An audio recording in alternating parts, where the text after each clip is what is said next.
عید قربان پر خواتین کا بڑا بائیکاٹ، تمام گھروں کے چولہے بند، ناشتہ پوائنٹس پر فیملیز کا رش۔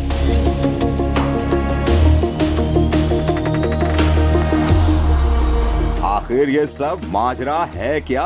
ان دنوں پاکستان سمیت دنیا بھر کے مسلمان عید الاضحیٰ کی خوشیاں جوش و جذبے کے ساتھ منا رہے ہیں۔ دوسری جانب ملک بھر میں عید قربان کے دوسرے روز خواتین نے بھی اپنے گھروں میں کھانا بنانے سے صاف انکار کر دیا، جس کے پیش نظر فیملیز نے ناشتہ پوائنٹس اور ہوٹلز کی جانب بڑی تعداد میں رخ کر لیا، جہاں پر کوئی حلوہ پوری، کوئی مرغ چنے اور کوئی بونگ پائے پر ہاتھ صاف کرنے میں لگا ہوا ہے۔ لیکن عید تو عید ہی ہوتی ہے، اور عید پر اگر سیر و تفریح نہ ہو تو پھر عید کا رنگ بھی پھیکا پڑ جاتا ہے۔ میڈیا رپورٹس کے مطابق عید کے دوسرے روز فیملیز کی بڑی تعداد تفریحی مقامات پر دیکھنے کو ملتی ہے، جہاں پر چھوٹے بچے مستیاں کرتے، کھیلتے، کودتے اور جھولتے ہوئے دکھائی دیتے ہیں، جبکہ ان خوبصورت مقامات پر فیملیز گروپ فوٹوز، سیلفیاں اور ویڈیوز بنانے میں مصروف نظر آتی ہیں۔